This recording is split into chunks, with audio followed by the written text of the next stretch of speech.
What I'm trying to say in this cartoon is that violence is everywhere in our society. You know, it's like even in breakfast cereals, man. Hi, everybody, and welcome to the Springfield Googleplex, the movie podcast for Simpson fans, brought to you by ThatShelf.com. Each week, we talk about a movie parodied on The Simpsons. Maybe it was The Simpsons that introduced us to the film, or maybe when we finally saw it, we went, hey, that's where that Simpson joke comes from. Regardless, each week, we pick one that one of us hasn't seen or hasn't seen in a while, watch it, and come together to discuss. I'm your host, Adam Scholes, and joining me, as always, is the pumpkin to my honey bunny, my co-host, Nate Storing. How are you feeling today, buddy? I'm good. I'm feeling like I'm basking in the golden glow of a mysterious briefcase. Ooh, is it his soul? We don't know. We'll never know. He'll never tell. If it wasn't clear from that reference, or the fact that the title's in our, podcatcher, this week we watched Quentin Tarantino's Pulp Fiction from 1994, which is celebrating its 30th anniversary this year. You might remember it from such Simpsons episodes as Season 6's Bart's Girlfriend, which features a Dick Dale-style surf rock music cue only a month after this movie came out, Season 7's 22 short films about Springfield, Season 7's supercalifragilisticexpialidocious grunt Ocious, and possibly Season 12's A Tale of Two Springfields. And today is a very special day for us as Simpsons nerds because we got the chance to speak with legendary Simpsons writer and showrunner Bill Oakley about his favorite films, Quentin Tarantino's influence on pop culture and The Simpsons, and of course, steamed hams. Yeah, this was kind of a dream come true, really. I mean, I wish I could tell our high school selves that this is going to happen in the future, because I don't think that our high school selves would have believed us. No, we absolutely would. Well, first we'd be like, what's a podcast? And then we would be like, nah, yeah, it's crazy.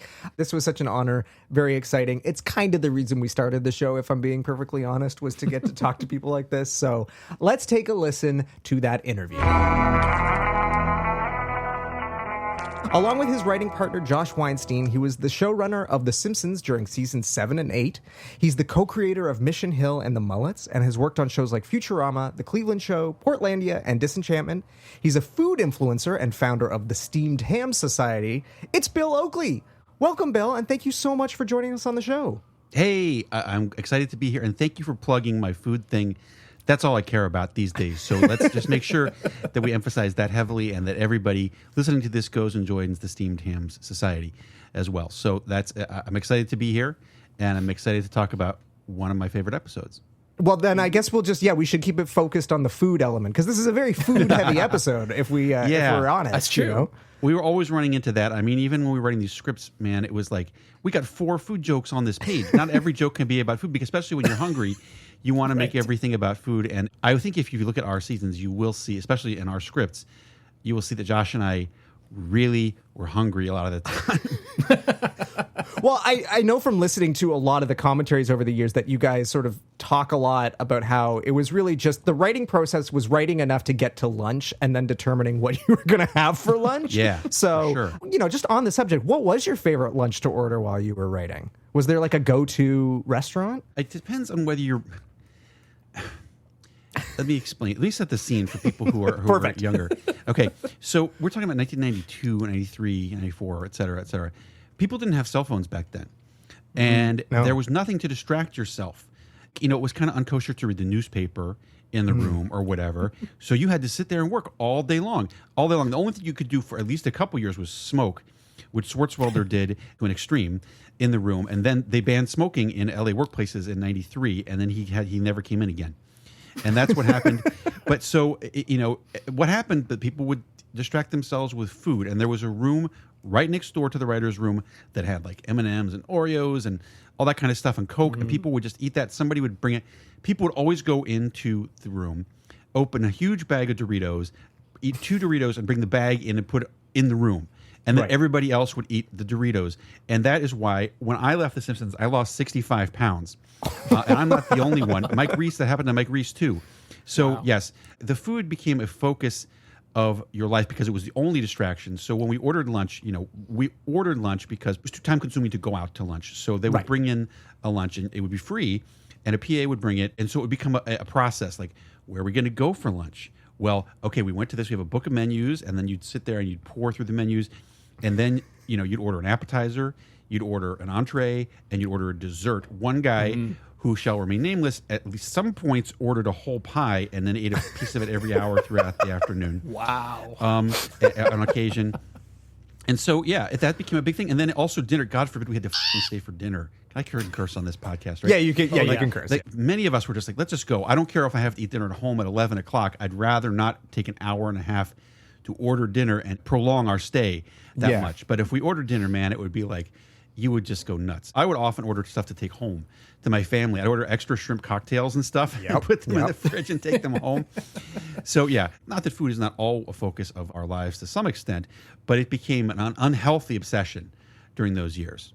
Yeah, I worked in TV prior to my current gig and can attest that that was sort of the one thing that kept us going on those long days was like, yeah, what are we going to get for lunch today? And we had the benefit of having like Uber Eats or Foodora or like and DoorDash, all that stuff, which you guys obviously wouldn't have had at that time. But there was a lot of time pulling up the app and everybody's scrolling and figuring out like, what are we having today?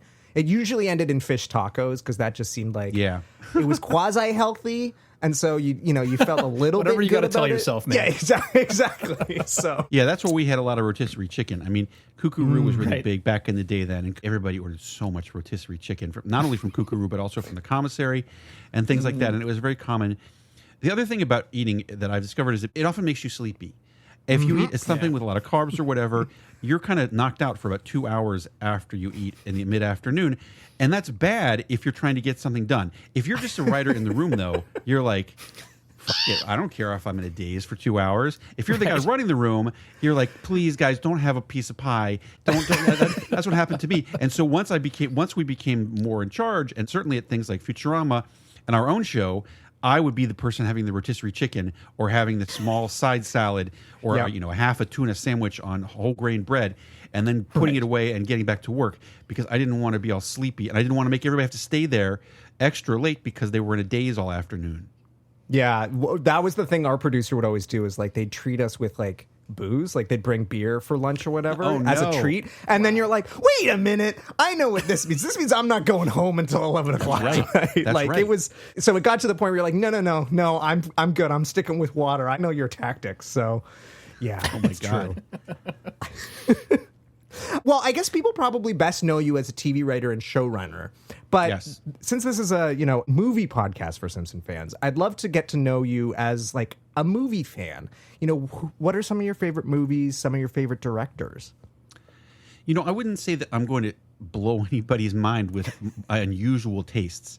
I'm a fan of movies that all guys my age like Apocalypse Now, Goodfellas, stuff like that, Animal House, etc. It's Brett Kavanaugh movies. The movies he cited in his hearings. In general, I love movies by Quentin Tarantino. Again, that's not anything that unusual, and we're talking about something related to that today. In terms of like weird movie, I'd probably say that my favorite movie of all time, and nobody would ever, I think Josh might concur with me on this, is this movie Cold Turkey. Have you ever seen Cold Turkey? No. Okay. No. It's a comedy, and it's from 1972, I believe, and it was directed by Norman Lear. And I think he wrote it, and with his partner Bud Yorkin at that time. It's a comedy movie that is about an entire town that tries to quit smoking for a month to win this huge prize.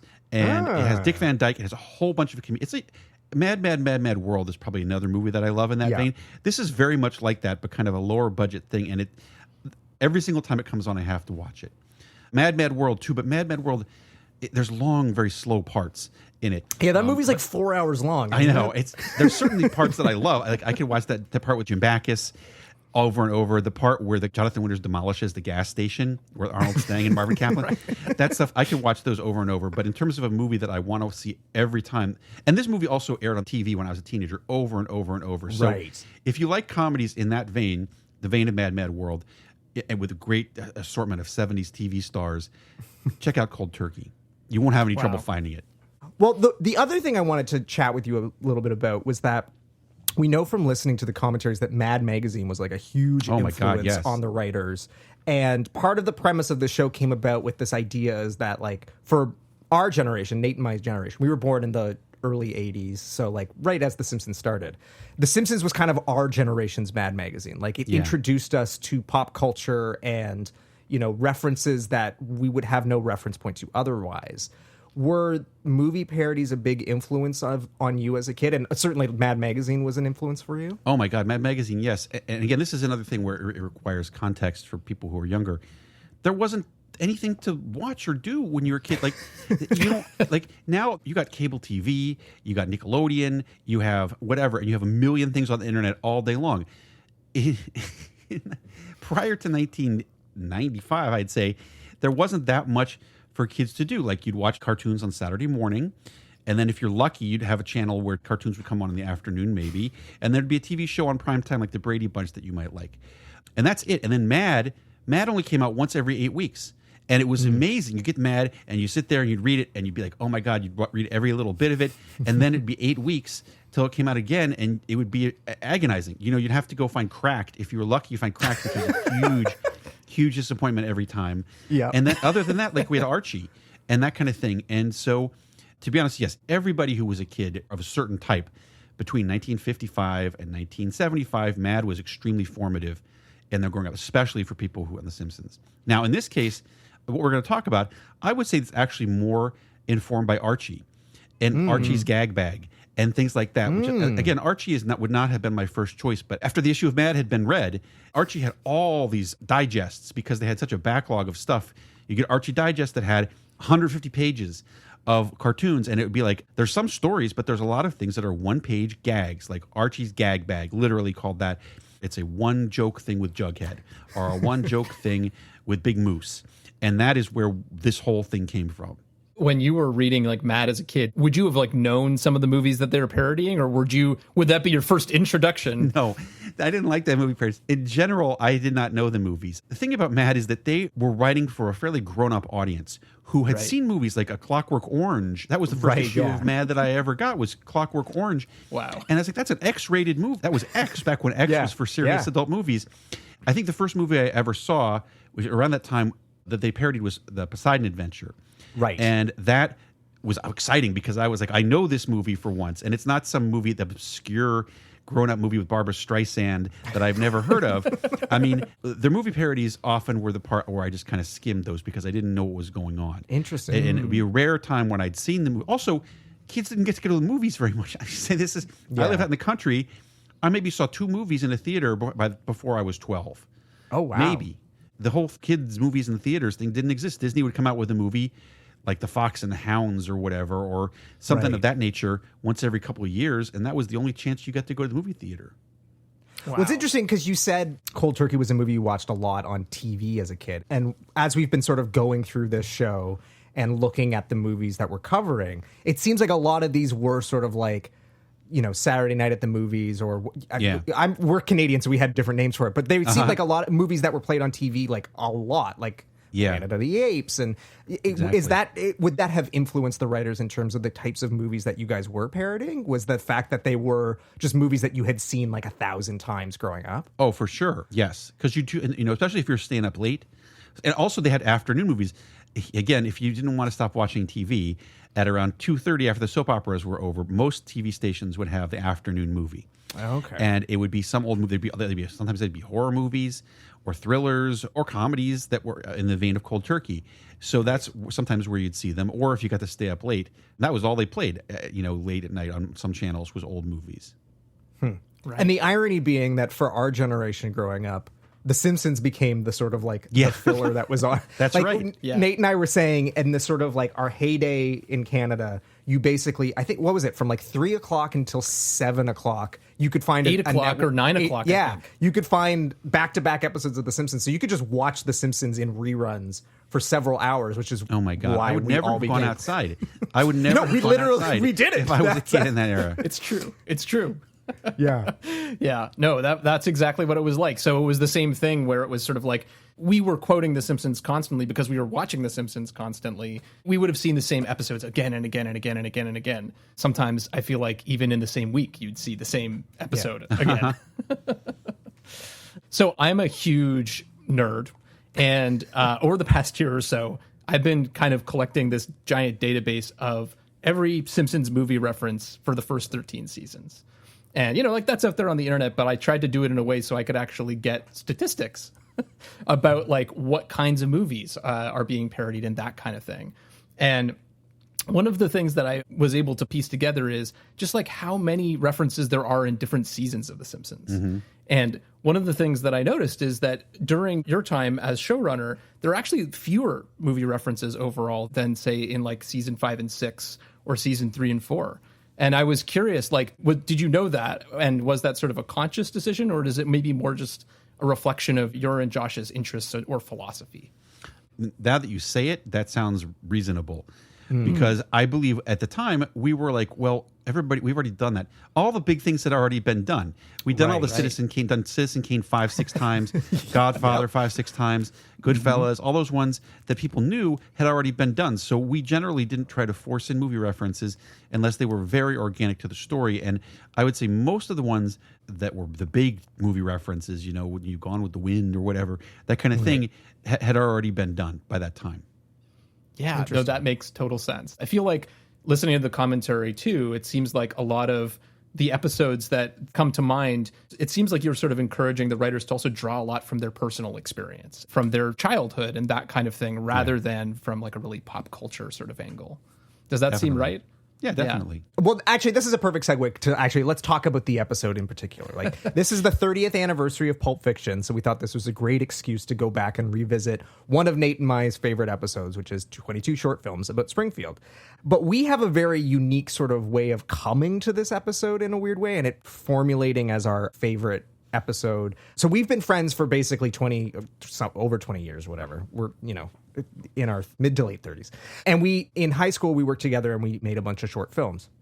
And so we were making one weekend, and I was staying over at Nate's house, and I just threw some Simpson DVDs in my bag. And the one that happened to be thrown in was season 7. We're throwing it on and watching it periodically in between like setups and staying up late and all this stuff. And for whatever reason, when 22 short films came on, we were all paying attention, and we just ended up quoting it like for the rest of the weekend. So we have all this behind the scenes footage of us saying things like, you know, donuts, I've got hey, I know you. And like, and we love, like, for whatever reason, the sequence that, you know, really stuck out to us that we kept quoting was the very tall man sequence where he is like making fun of Nelson and all that.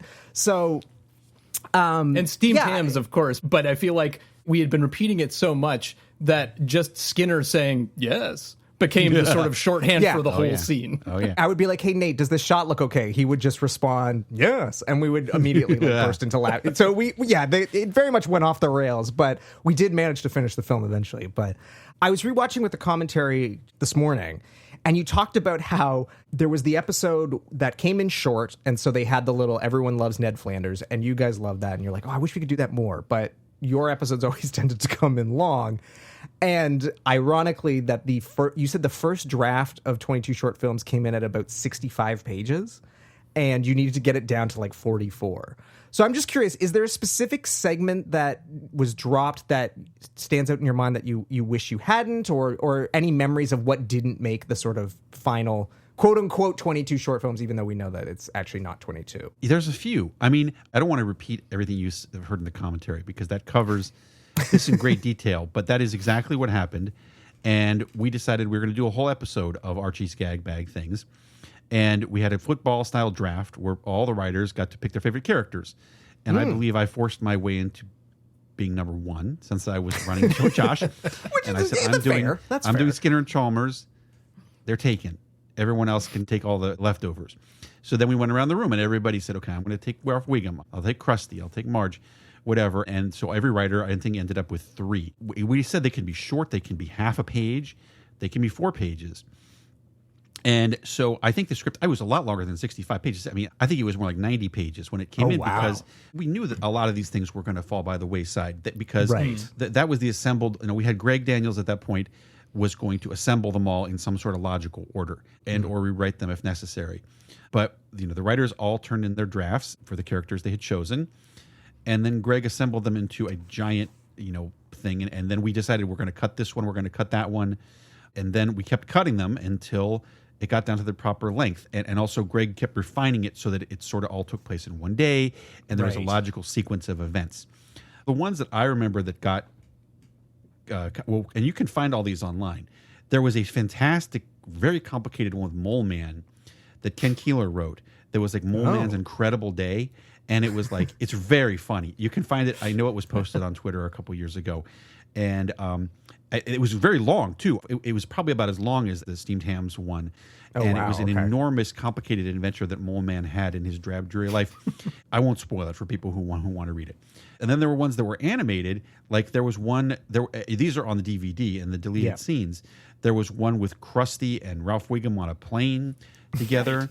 And I think there was another one or two. But basically, it was a slow process of attrition, having to trim the things that we loved to get it down to time, which is always what happened with these episodes, but more so with this episode than any other one. Wow. Actually piecing this together into an episode must have been a huge process. When did Pulp Fiction come into the mix? Was it a kind of an early idea, or was it something that came together through that, like, stitching together? I think it might have come about halfway. The movie might have actually come out when we were doing this. I'm not totally sure, but this whole thing was not inspired by Pulp Fiction. It was inspired by, let's do an entire Archie's Digest full of gag bags and stitch them together in some logical way. And I don't remember when Pulp Fiction came out, but as I said, it might have been around the time that we were doing this. And then we were like, well, that seems like a natural thing to pay tribute to, because it is a story told in multiple parts and it's all sorts of little vignettes and so forth pieced together. So it became very clear right away, and I don't remember at what point in the process, that there was going to be a little bit of Pulp Fiction homage in this. Got it. Cool. And yeah, do you recall who drew the lot for Snake or Wiggum? I do not know who wrote that stuff. It might have been Greg. I don't remember. I don't even know if that was one that was in the draft. Generally, it might have been. It might have been Greg piecing it together later, and we were like, we need a Pulp Fiction style thing to wrap this all up. And if somebody did write it, it was probably Brent Forrester. Thinking back about it. So I'd love to ask you about Pulp Fiction a little bit, just because, again, it's the 30th anniversary and it is associated with this episode. Whenever we do these shows, we always like to ask our guests to sum the movie we watched up in a sentence. I don't know the last time you watched Pulp Fiction, but do you think you could give a one-sentence summary of the movie? Yeah. I mean, it's, three intertwining stories tell an eventful day in the life of some Los Angeles lowlives. That's perfect. Yeah. That is exactly nails it. I would say that nails it. Yeah. What's your history with the movie? You mentioned that you're a big Tarantino fan. Do you remember? Because this is the thing. Is like Nate and I in 1994, which is when I think the movie came out. We would have been bad at math, 6. So we didn't see this movie obviously when it came out. And our understanding is that it kind of changed the way movies looked and sounded for the next sort of decade. Do you have any memories of seeing the movie for the first time and like what the reaction to this movie was like? Yes, I do. Well, first of all, I wasn't a Tarantino fan until this movie because he'd only made one other movie, as if I recall correctly, which was Reservoir Dogs, which I don't think I had seen. I don't know that anybody in The Simpsons had seen it other than Dan McGrath, who was talking about it frequently, but it was still kind of an art house type movie at that point. So I remember when Pulp Fiction came out, I distinctly remember seeing it in the theater at Hastings Ranch in Pasadena, California, in a big theater. I remember it being extremely exciting because it was not your usual movie. I think the only movie that had that kind of effect on an audience and on me prior to that was Goodfellas. And Goodfellas was not nearly so experimental as Pulp Fiction was. But it did have moments of like, wow, that's a cool sequence, man. Listen to the music, the way that came together. And Pulp Fiction took that and then mixed it all up by telling the stories in kind of backwards orders in some way. And it had a number of incredibly cool scenes that you didn't see in movies like that nobody had seen in movies like them, the Batusi dance and that kind of thing. And I remember thinking it was incredible. And I think the audience also agreed. I remember hearing about the way that nobody wanted to make that movie. Danny DeVito or whatever from Jersey Hills had to beg, literally on his knees, to beg the studio to finance it or whatever. And it's like, that's the story of Hollywood. Often the things that are the hardest sell that nobody wants to make, those are the things that define a whole new genre. And now, I mean, since then, yes, as you said, it wasn't just for a year. It's been continuously since then. 5 to 10% of all movies are that style now, including everything that Guy Ritchie has ever done, including that new thing he has on Netflix, is another one of these things. And I'm sure Guy Ritchie considers himself to have made up that style, but in reality, it didn't exist until after Tarantino had developed it. Right. Yeah, totally. I feel like this is a perfect example of the premise of this series, which is just that we were very much introduced to Pulp Fiction through this episode of The Simpsons. Had never seen the movie, and then I can remember when I finally watched it, I think I kind of knew that the stuff with Snake and Wiggum was a parody of that movie, but I didn't know the whole Royale with cheese stuff was also a parody. So that was like an aha moment where I was like, that was on The Simpsons. I get it now. There's just somewhat of a parallel to The Simpsons, which I think you got to have it be a historian to understand. But when The Simpsons came on TV, there wasn't stuff like that on TV. You know, it was the Cosby Show, Is Mad About You. It was things like that. The Simpsons was an animated show, hadn't been an animated show on prime time for 30 years, and there certainly hadn't been one with this kind of attitude, which I guess I would best describe as a late night attitude, a SNL type attitude brought to prime time. And that was revolutionary at the time. This movie was the same thing. If you look at the movie universe of 1993, you're not seeing a lot of, maybe in the art house, but you're seeing Romancing the Stone, you're seeing things like that, and just the kind of regular old Hollywood movies that they don't make that much anymore. This movie was a mind blower to many in the audience, including me. I mean, I actually feel like I see a lot of connection between Tarantino and The Simpsons, both in terms of just changing the format, changing the conversation completely, and then having a whole bunch of imitators. But then also, I feel like just the way that it's engaging with pop culture and kind of bringing that in. And both have so many footnotes, which is like what gets me really excited too. Yeah, for sure. But yeah, does that make sense to you? It feels like there's connection there. That's perfectly well said, yes. Both The Simpsons and many of the works of Tarantino are steeped in pop culture to the point that it's wallpaper, and people, you know, you assume that people know it. If they don't know it, they think it's kind of cool, and maybe they look it up. It assumes a certain cultural knowledge on the part of the viewer just to even buy in. And then for people who don't know that stuff, there's an interesting story. It's kind of cool. But for those who do, it's like, oh my God, this is great. We're steeped in this whole world of interesting stuff that other people don't seem to know about, or at least they didn't. Well, and that's, again, that is sort of the premise of our show, is just like getting the chance to go back and revisit the stuff that we know we were taught by The Simpsons, like a Pulp Fiction, but also discovering these new things. Like, I now want to check out Cold Turkey, or this season we also went and checked out What's Up, Doc, a movie which I was vaguely aware of, but didn't really know. And then watching it, I'm like, oh my God, this unlocks so many things for me. Yeah. And Radio Bart is apparently partly inspired by like an old Billy Wilder movie, and so we're like, I didn't know that. Yeah, it's I think it's called Ace in the Hole. Yes, yeah, I think that's it's right. one of no like idea. Yeah, it's one of Spike Lee's favorite movies. I've heard him reference this a bunch of times, and then I was like reading the plot, and I was like, this kind of sounds familiar. And then I was like, oh my God, like the Radio Bart is clearly riffing on that. But again, I think that's what makes the show infinitely rewatchable, is that as you get older, you've unlocked more of the sort of references, and you get to go, hey, I get what that was now. But the show is still incredibly original. And I shall say, we always were doing that because there's a lot of great stories in old movies, in old literature and things that can be retold within the Simpsons framework. In fact, we would also tell people, watch old episodes of Leave It to Beaver and then think, how would the Simpsons do that? You know, it's a story about a kid who shoplifts and then he feels guilty. I mean, there's a Simpsons approach to that. Yep. Yeah. And so that's one of the things we would often do. And I'll tell you, possibly the most hated episode we ever worked on, that's what it was. That one with Skinner, Armin Tamzarian, that's a story that goes back to the 1500s. It's the return of Martin Gare, one of the very first big popular stories in fiction. And it was an Oscar-winning movie in like 1980. And then it was remade as a movie, Summersby, with Richard Gere. And we were like, this is a story that fits Skinner perfectly. And everybody who'd never heard that story was like, this is awful, you ruined the show. We're like, we're just doing the return of Martin Gere with Prince Skinner. And anyway, but yeah, we won't, that's another episode. But I love that episode, and like me too. And maybe part of it is coming at it from a very different viewpoint and understanding that like I'm watching it on DVD and I know the show is going to be fine. You're not breaking the entire continuity.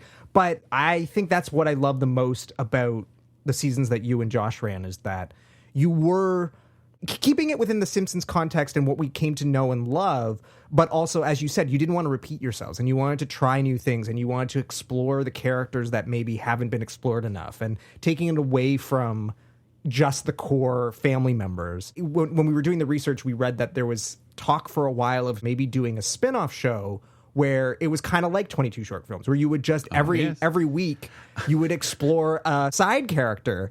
And I was like, that would have been great. Like well, I'll tell you what happened with that. I think this was like the year 2004, maybe 2005. Josh and I were with Matt Groening. We got along with him quite well back in those days. We had similar sensibilities. And we were like, let's do a spinoff. We both agreed that is very much inspired by 22 short films. One episode will be about Homer when he's 12, Right. So there'll be things, all sorts of things that take from the Simpsons universe but are things that they would not do on the regular show. Right. Of course, what people don't realize is that Matt Groening does not control the show. Brooks controls it. James Brooks. Oh. James L. Brooks makes all the decisions about the show because he's the owner of the show. Matt is the employee, a well-compensated employee, creator. But so anything has to be involving the show, it has to go through Brooks. Brooks had not seen 22 short films. They sent him a tape of it, and that was the last we ever heard because he apparently hated it. Oh, no. Yeah. Yeah, I mean, and I that's too understand bad. his perspective is that he likes stories with the family. You can understand what his thinking is in that vein. 22 Short Films is a episode for Simpsons nerds, and Jim Brooks is not a Simpsons nerd. He's a guy who probably created many of the things that are the framework of the show, the heart and things like that. He didn't want to do a masturbatory series for Simpsons nerds like we did. Right. Which, that makes sense. as you say, makes sense knowing his sort of background and how he rooted the early seasons of the show in that sort of don't treat it like it's just a live-action cartoon. sitcom. Yeah, which is brilliant. But at the same time, to me, the show becomes so metatextual and so referential that having a spin-off show like that really does kind of fit within that world. Well, I'll tell you what's happened is that the fans have made it themselves. Over the past 7 to 10 years, all the stuff that we would ever have done has been done by fans on YouTube and so forth. People have made their own animated versions of everything or comics or whatever. And so that's what happened is that it ended up, he didn't have any control over it. It was all made by fans for no money. But that's where that stuff has ended up. That's fascinating. Yeah. It seems like, as well, your seasons, and particularly this episode, are also some of the raw material for that online explosion of fan content. It seems like that. This was a show for Simpsons fans. Like, the thing about this is, I think I said this in the commentary, this did not have a good table read. The table read was an interesting experience every week because 12 writers, we write the script, we have a very different perspective on the show than the people who attend the table reads. There's 80 people that attend the table reads from all different stripes who work on the show in tangential ways. So at those table reads, you get to hear what perhaps a more layman's perspective on the episodes are. The episodes that would do well, table reads, were always the emotional ones, Lisa ones with a very clear emotional story. This episode did not have that. It was a fragmented series of sketches, and the episode had a bad table read, and fortunately, Josh and I were in a position to say, we don't care. This is going on the air the way we like it. Which we also had to do with other episodes too. Right. But that was a privilege of that particular time and place that we got to make those kind of calls. And thank God you did. I mean, in the episode or the commentary, you don't reveal, and you don't have to reveal it here, or we can edit it out. But that, even some of the cast were like, "What the is this? I don't want to do this." I would say it wasn't like there was a revolution. It was more like a lack of enthusiasm.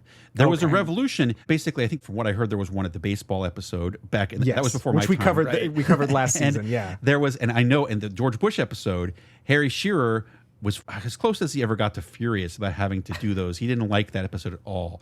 I think he wanted it to be more political in some incisive way. And we were like, no, this is a Dennis the Menace parody. But yes, it just suffered from a lack of enthusiasm from the cast. But we were also, I think we were convinced, we saw this episode in our heads, and we knew that eventually it was going to come out well. It's not something you can track easily when you're reading it on paper, but if you see it as, especially given the success of Pulp Fiction, I think that buoyed our confidence that it was going to come out well. That actually sort of is a nice segue to a question that I was hoping to ask sort of near the end, but it fits in nicely here, is just sort of about the long tail that your years as a showrunner has had. We became obsessed with this when the show was on DVD, which sort of predates all the internet memery around steamed hams and various other things. But I'm just curious, the sort of cultural impact that your years running the show has sort of had. When did that sort of click with you and Josh? When did you realize within this very special thing, we've maybe made something that's special in a different way and has created this massive fan base? I don't think it was till about 2007, about 10 years after we left the show.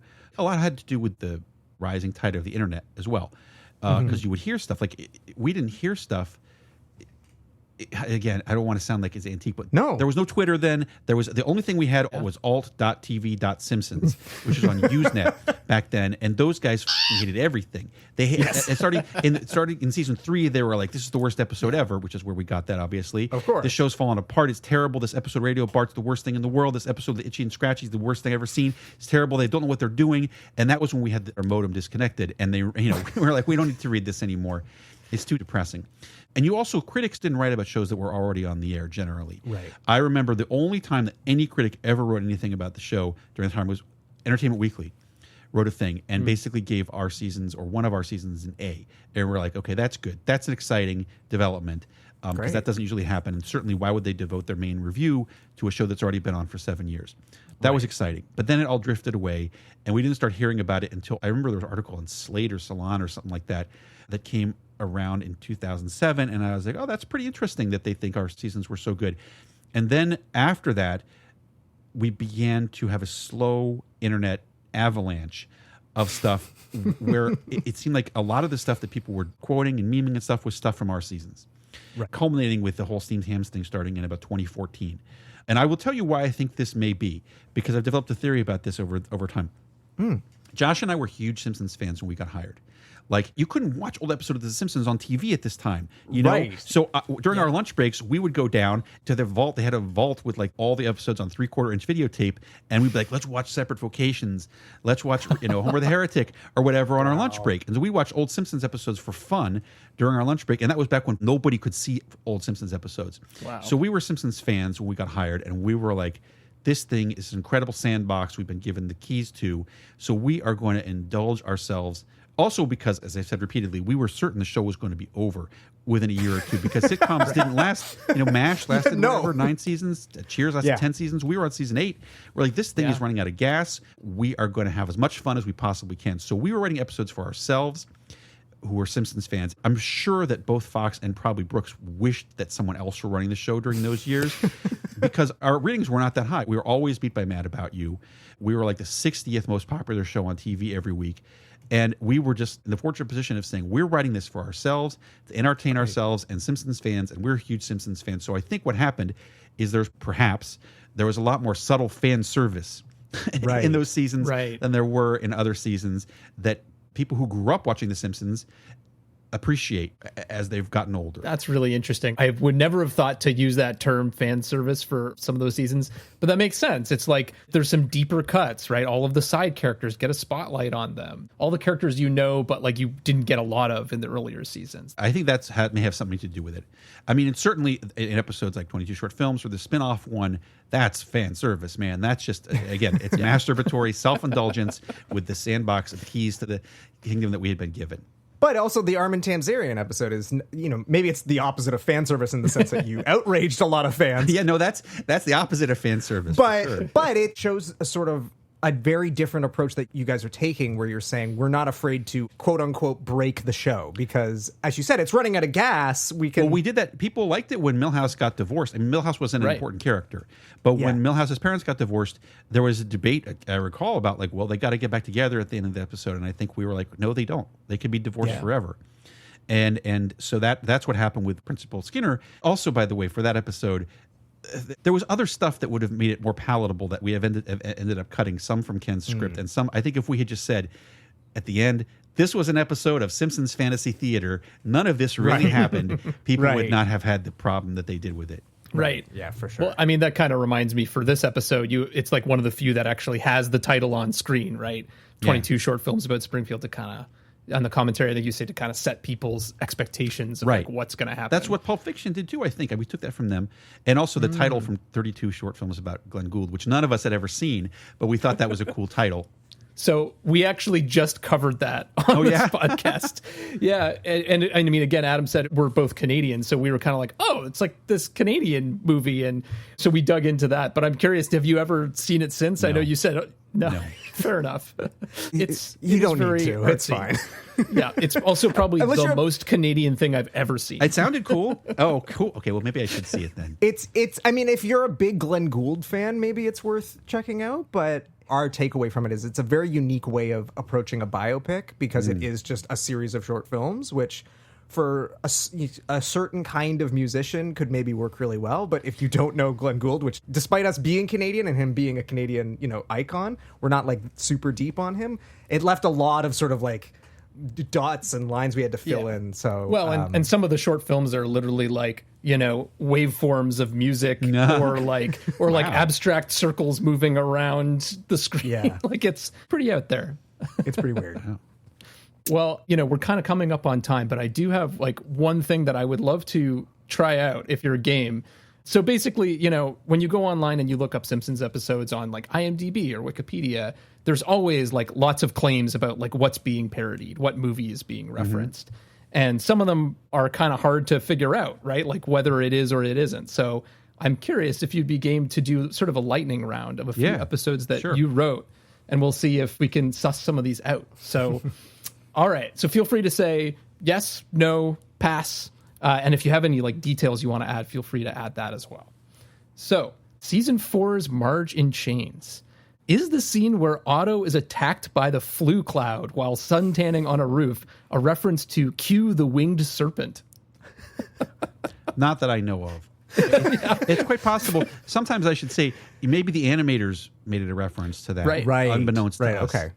Yeah, fair enough. Yeah, and so some of these might definitely or Mike and Al, or Mike and Al were running the show at that time, so it's quite possible they requested that, but it doesn't sound like it to me.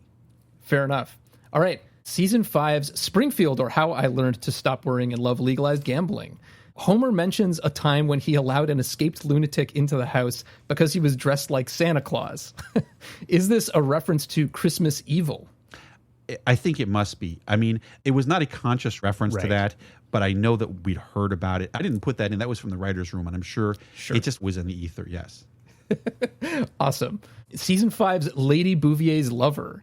This is a weird one. I've always been curious about this sequence. Homer gives Grandpa this like musical advice in that scene, and I was always wondered if it was a reference to Cool from West Side Story, where he's telling him he has to be cool. No, it's a reference to cartoons, those weird kind of jazz cartoons from like the 50s. Like I think the animators should have taken it a couple of steps further, but I think the Disney once did a jazz one, and I know that there were a couple other ones that were kind of abstract freeform jazz cartoons in that era of those kind of like extremely artsy cartoons in the 50s. The thing is, both the music and the art were not quite what we had in mind when we wrote it. Fascinating. I love that. We just uncovered that. I would never, ever have made that connection. And then lastly, all right, season 6's Bart versus Australia. The final scene with the bullfrog infestation. Is that a reference to the movie Frogs? No. Not that I know of. It was not intended to be that.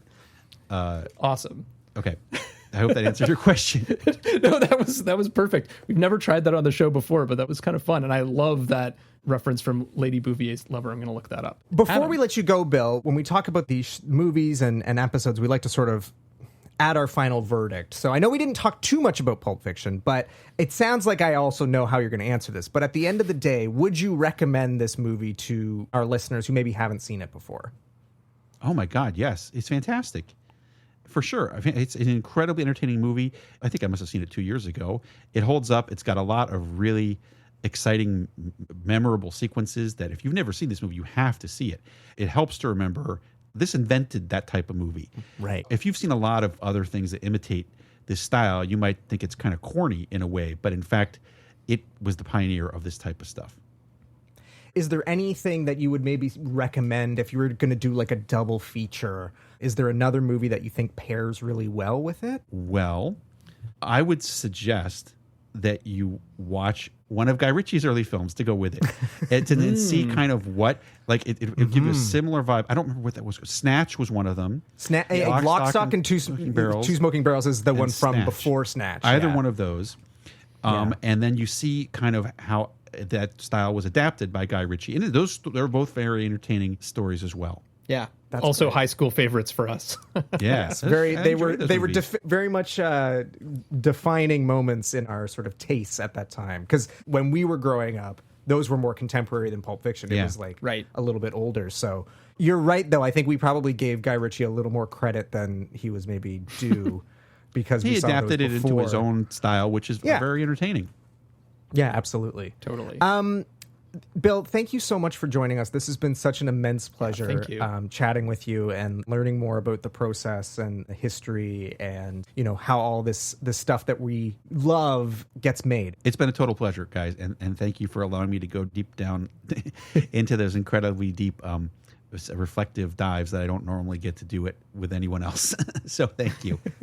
And I'm definitely going to try and track down Cold Turkey because we might have to put that into another season. You will be able to find it in 10 seconds on Amazon or probably streaming for free on Tubi or something like that. And you got to have an affection for that era, people such as Dick Van Dyke and Gene Stapleton and things like that. But if you do, I think you'll find that it has kind of a Mad, Mad World vibe. It makes me laugh. There's a number of things that Josh and I have quoted for years from that movie that still make me laugh. And sequences that when I think of them make me laugh too. You'll get a kick out of it, I think. Well, I won't spoil the ending for you, but there's also something that when you see it, you will know that I really enjoyed. Ah, okay. Interesting. Actually, before I let you go, I would just love to ask too, because, you know, again, being the movie podcast for Simpsons fans, are there any other films that you remember when you were working on the show, or like, you know, Mad World we know is like, because we talked to Michael Price and he referenced that.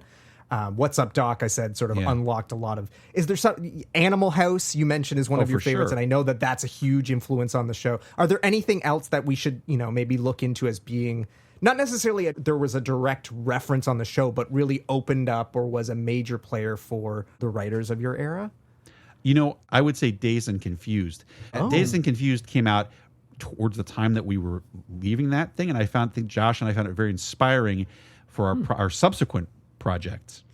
Interesting. But that was the movie that came out during the time that we were there, other than Pulp Fiction, that I remember thinking, I love this movie so much. We wrote him a letter. In fact, I think I wrote him a letter on Simpsons Stationery, Richard Linklater, complimenting him on the movie, but I never mailed it for whatever reason because I just thought it was so incredibly good. And it's like, because it was obviously American Graffiti. That's the other one. American Graffiti is the movie that Linklater acknowledges that he's basically ripping off in Dazed and Confused. Both of them are two of my favorite movies of all time for sure.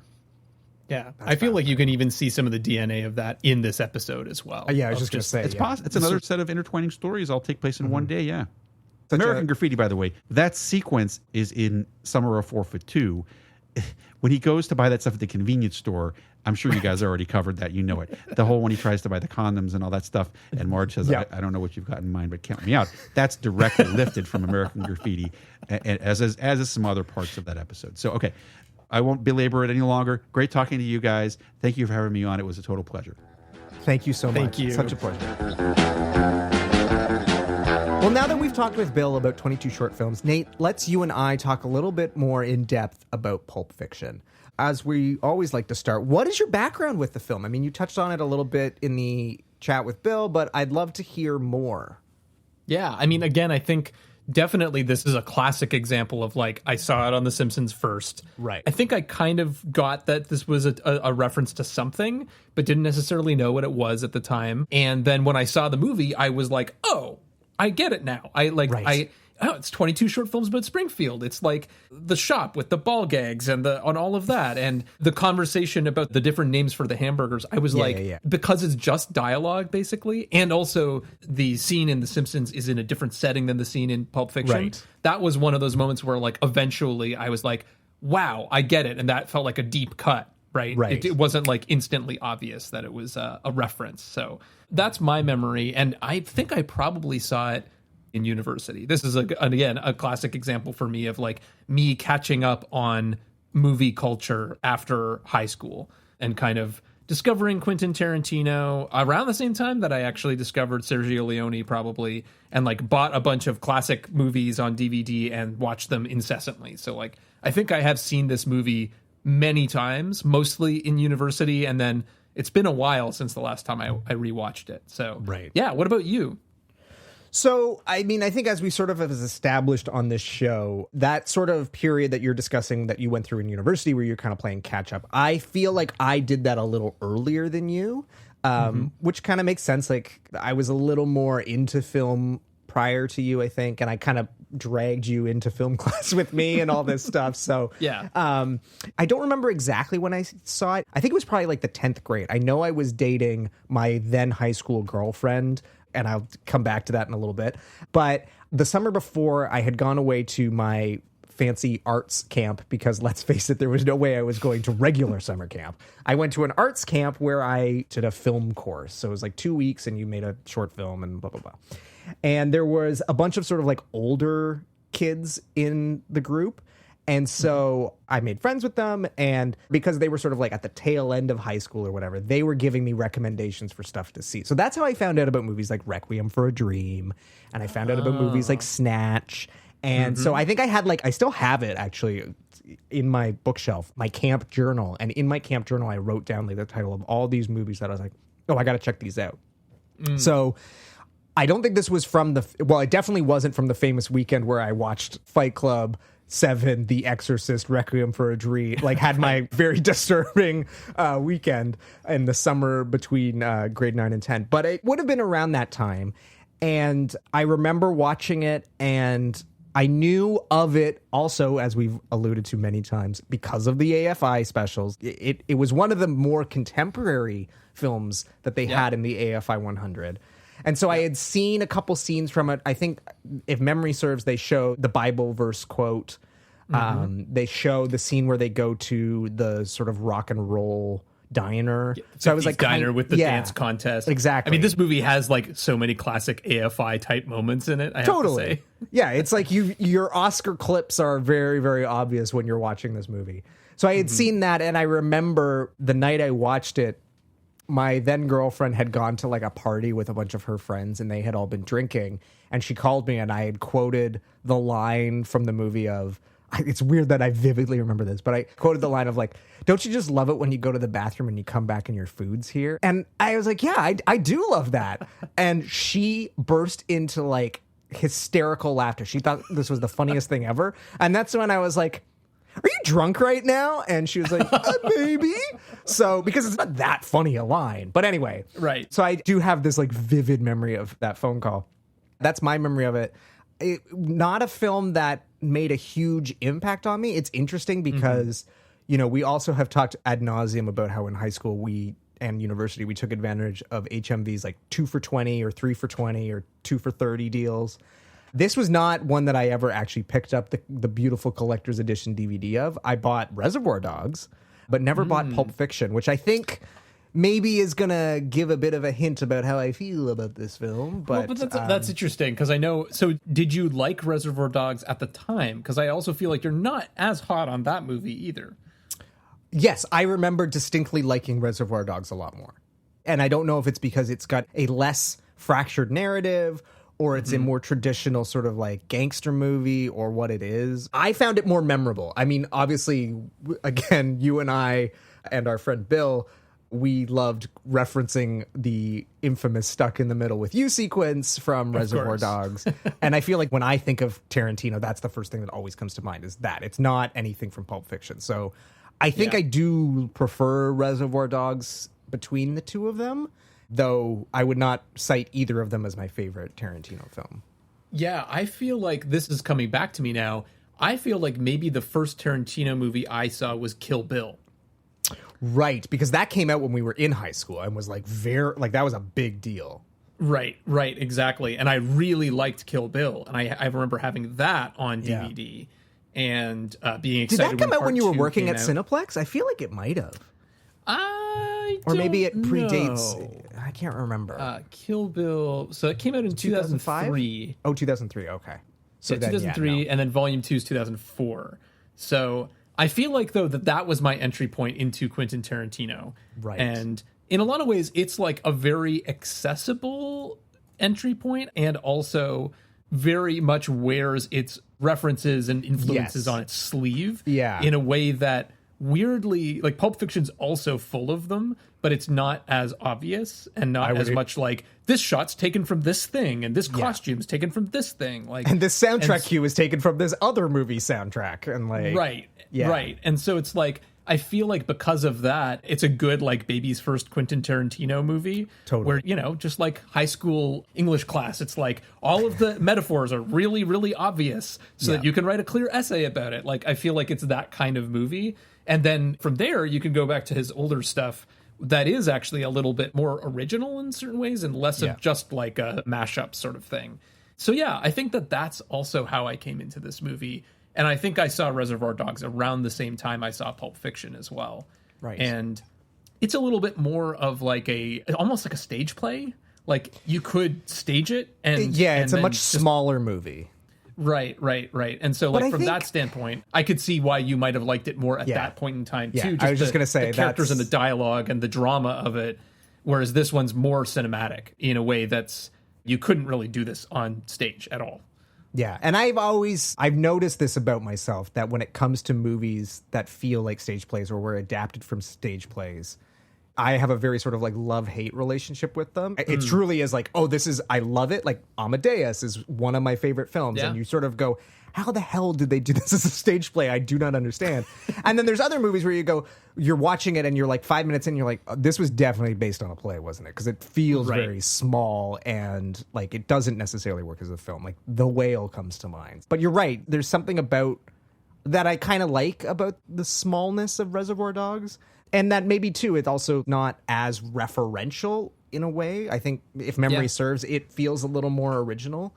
But as we sort of unpacked with Bill Oakley, like the tricky thing with Pulp Fiction is watching it after Pulp Fiction comes out, and certainly 10 years after Pulp Fiction comes out or any later, it's very hard to watch that movie with the cultural context of nothing looks or sounds like this. This is wholly original. Whereas by the time we're seeing it, other things have done this, arguably better or worse, but it's had its major impact, so it doesn't necessarily feel as fresh and original as it truly was. And it's interesting, Bill making that reference point of Guy Ritchie, because like Snatch was a huge, like that. I watched that summer, and that was a huge like influence point for me in that stuff I was writing, my aesthetic. You know, I made that whole, I don't know if you remember, I made a whole video for our school in the style of the opening titles from Snatch. Like that movie was just the student council.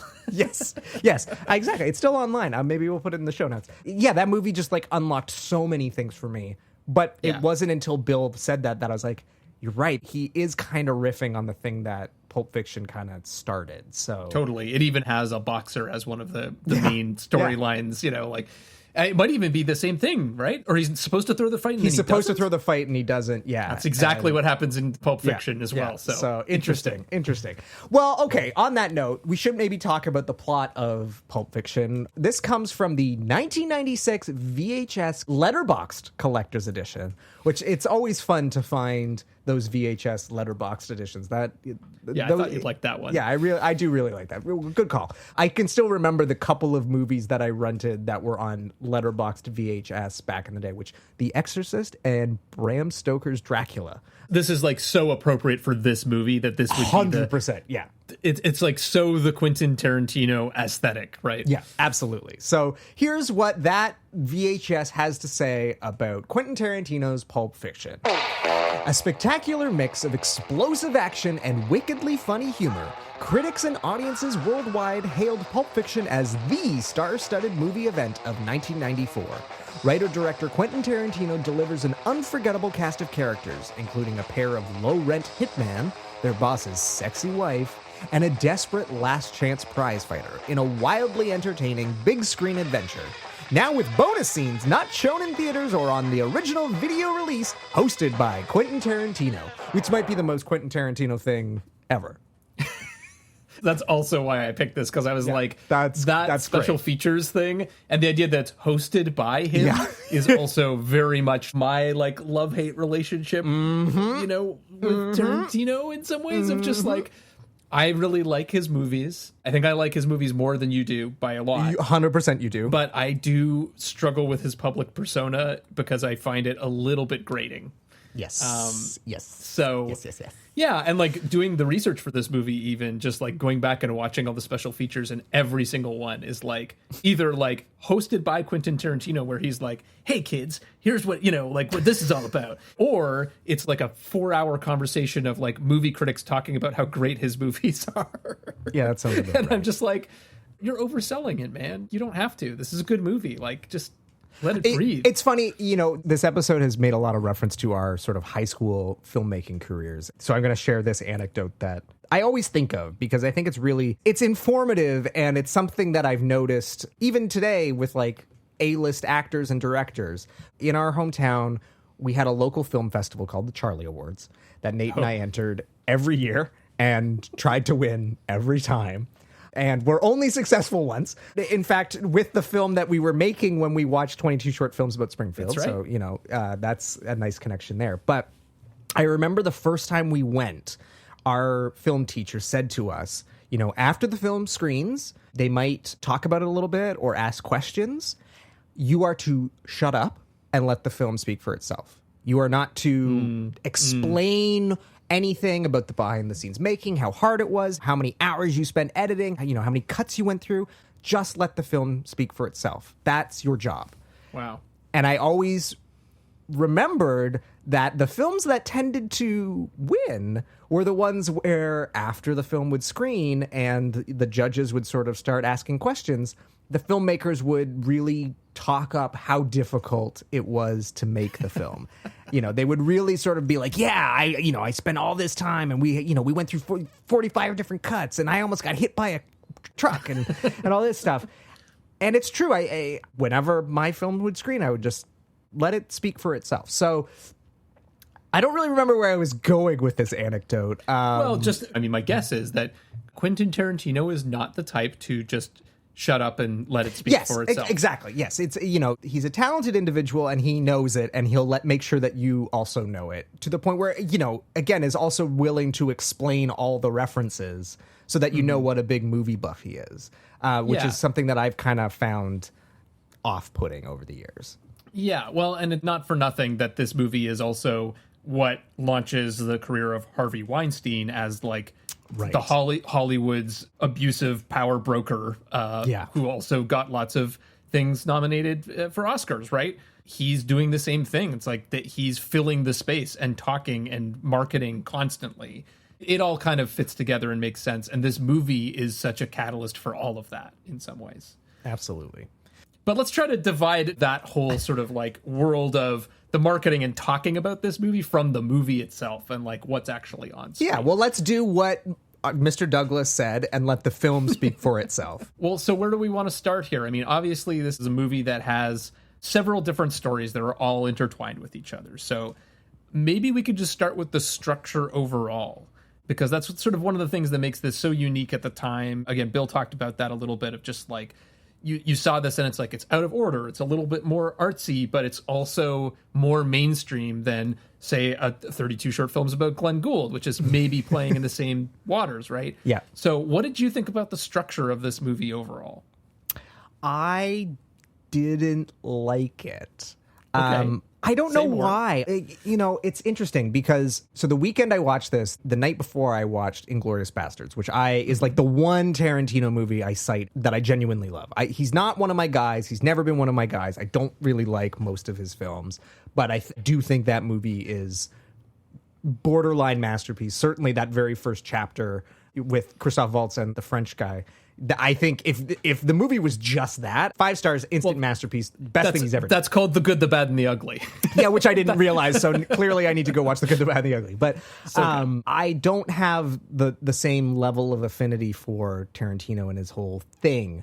But a movie that I would have seen around the same time that I saw this for the first time was Christopher Nolan's Memento. And we discussed before, Christopher Nolan is one of my guys. Like, I love his stuff. That movie famously has a very different fractured narrative, the whole like back and forth, partly moving forward in time, partly moving backward in time. I remember as I would like show it to my friends in high school, I would have to like explain it and be like, no, you don't understand. Like, it's all going to come together and all this stuff. So it's not that I have any issues with a sort of like broken narrative.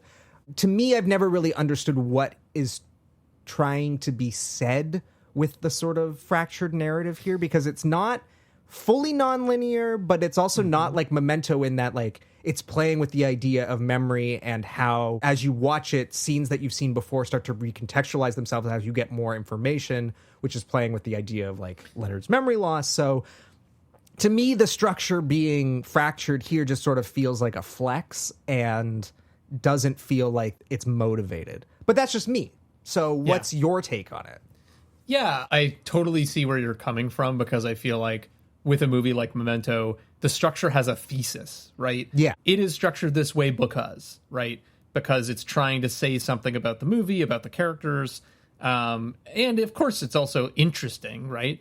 But this movie definitely does feel more like it's structured this way because it's interesting. And it kind of creates a puzzle for the viewer to unpack and try to figure out, like, what's happening when and all that kind of stuff. But it doesn't really have any reason to be fractured in the way it is necessarily. What you could argue is that, like, you know, by fracturing it in this way, each of the characters has a narrative arc, right? Right. Whereas if you told it in chronological order, that arc might get too messy and hard to follow. And so this way you are getting, like, the character's journey from A to B all in one chunk. And yeah, the timeline's a little messy, but that doesn't necessarily matter too much. But I think there are other movies that do this much worse. Yeah. Oh, 100%. But in some ways, maybe this kind of prompts that movement a little bit more, of being like, oh, I get it now. If we put things out of order, then, you know, and actually, now that I'm thinking about it, our high school movie is a great example of putting things out of order just to kind of, like, you know, screw with the audience's, like, experience of the story. And actually, it's a much more straightforward story if you tell it in chronological order. But yeah, anyway, I see where you're coming from with it. I think unpacking it now, the thing that bothers me about it is that there's no real payoff for the fractured narrative.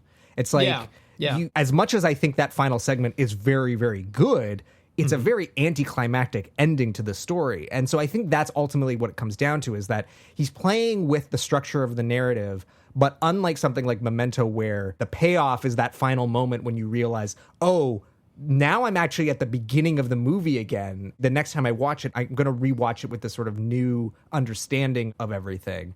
This just sort of, you're right. Like, it feels like it's just a way to spend time with certain characters and have an arc that, if it were told chronologically, it would just, the arcs might not balance out as nicely. But it doesn't feel like there's this real sort of payoff at the end that makes it all worthwhile. Like, and even if you were to structure it chronologically, there's no real payoff in the end that I remember, in a sense. So no, not really. I mean, I think the reason why the final scene is in the diner is because that's the best climax. You know, you just get to watch this really, like, tense thing play out. And of course, Samuel L. Jackson is just absolutely stealing the show with that monologue, and the way he's controlling that whole room in that scene is so stunning. And then them walking out the door, it's just a nice ending. So it's like, from just like a flow standpoint, I can understand why it ends there, but it doesn't really, the structure doesn't really come to much at the end, I would say. But the other thing that it's trying to do is, much like 22 short films about Springfield, it's trying to give you a sense of this, like, community in Los Angeles of people who are all interconnected. And at the end of the day, it's about all of them and about this sort of, like, world that they are in, as much as it's about, like, any one character. And I think the interconnections between the story are part of, like, what gives you that impression. They're all connected to this mob boss, basically, right? Yeah. And in one way or another. And you don't even see Ving Rhames' face until, like, near the end of the movie, right? Yeah. You just see the back of his head. So, like, again, structurally, I feel like that's maybe also part of why it's out of order, to just, like, give that as much time as possible. He's this sort of invisible character or looming shadow through most of it, and then you finally get to see him near the end. But Adam, did you have, like, a favorite segment or a least favorite segment? I can tell you least favorite very easily, because I remembered not liking it the first time I watched the movie, and it didn't change on my rewatch, which is the whole section with it's the Bonnie situation. Is that the Bruce Willis section, basically? The Bruce Willis section is the Gold Watch. Oh, it's called the Gold Watch. Okay, well, so I especially did not care for Christopher Walken's long-winded monologue about holding a watch in his ass, which just, to me, feels like this is Quentin Tarantino at his masturbatory worst. That's the shit of his that I hate. I just don't find it compelling. I don't find it interesting. I don't find it particularly funny.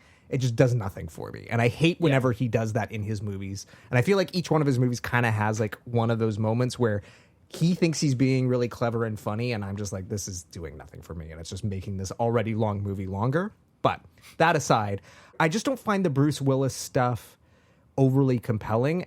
I don't know if we've talked about this before on this show, but I've never found Willis to be a very charming actor. I don't really like him in most movies. I think it's why I have such a problem with the first Die Hard movie is like, he does nothing for me. So having to spend that much time with this actor and this character that kind of is eh. And I think it's also, too, it's a major tonal shift because, like, I think the stuff with Samuel L. Jackson and John Travolta actually is really entertaining, and I like the way that they speak to each other. There's some humor in those sequences. There's some actual, like, plot stuff that works really well. And even, like, the diner stuff with Uma Thurman, like, that's the Quentin Tarantino thing that I think really was revolutionary, this idea of, like, it's just two people talking. Yeah. Don't be that way. Tell me. No, you wouldn't like it and I'd be embarrassed. You told like 50 million people, and you can't tell me? I promise I won't laugh. I do find that compelling. I do like it. It is different and not what you were sort of... Even today, you don't really see that as much. But in terms of, my favorite segment, I think I would have to say that final scene in the diner, which, like, going into it, I had completely forgotten about that scene. You know, the scene I vividly remembered was obviously where Samuel L. does the monologue and, Right. Which is a great sequence. I mean, I think his performance in this thing is the best thing about the movie. Yeah. We're all going to be like three little Fonzies here. And what's Fonzie like? Come on, Yolanda, what's Fonzie like? Cool. What? Cool. Correctamundo. But I was definitely on the edge of my seat for that final sequence in the diner, which I was not expecting. Like, I really found that sequence very, very tense, very entertaining. The ending I maybe found like a little bit of a letdown in that they walk away and that's it. But I always sort of judge something by when I'm watching it at home, do I stay off my phone and do I lean forward? And that was the sequence that did have me literally on the edge of my seat, biting my nails, being like, I really don't remember how this is going to play out. So, like, I was super invested. Yeah. What about you, though? Yeah. Well, firstly, I just want to say a couple things.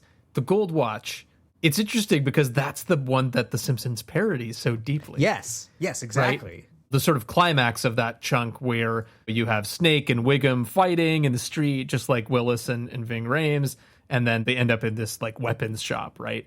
And so it's interesting that that's the one that you find the weakest, and that's the one that they end up parodying. And then the other thing I wanted to say is I kind of feel the same way about Bruce Willis, which feels kind of out of step. It's weird because I feel like it's kind of out of step with the moment, and like so many people love Bruce Willis these days.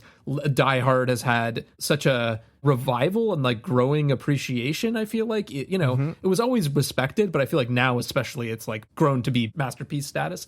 Yeah, I don't love it. It's not really my movie. No, it's funny because I'm sure our listeners have a little bit of crossover. Blank Check was covering the films of John McTiernan, so I was like watching along because I don't know that guy's work at all. So I watched Die Hard with a Vengeance, Die Hard 3, and I came away from it being like, this movie rules. Like, and again, I think it's the balance of like Samuel L. Jackson and Bruce Willis working together that I liked so much more. So, and maybe I'm just a big Samuel L. Jackson fan, I guess, because that guy rules. But fair enough, me too. But again, I don't know if it's just like we are the same age and we grew up at the same era, and I feel like Bruce Willis predates us just a little bit because Die Hard would have come out when we were really young. So maybe that's and part of we it. didn't I don't see know. his transition from comedic actor to action star, and I think a lot of people appreciate that part of his career. But he doesn't really do anything for me. And the roles he picks are not roles that I feel particularly connected to, including in this movie. I agree that the early parts of The Gold Watch, where it's just them in the hotel room sort of talking, doesn't do a lot for me. I like the Christopher Walken monologue because I do think it's funny and cheeky to have such a long monologue from like a single viewpoint. It's unexpected and interesting.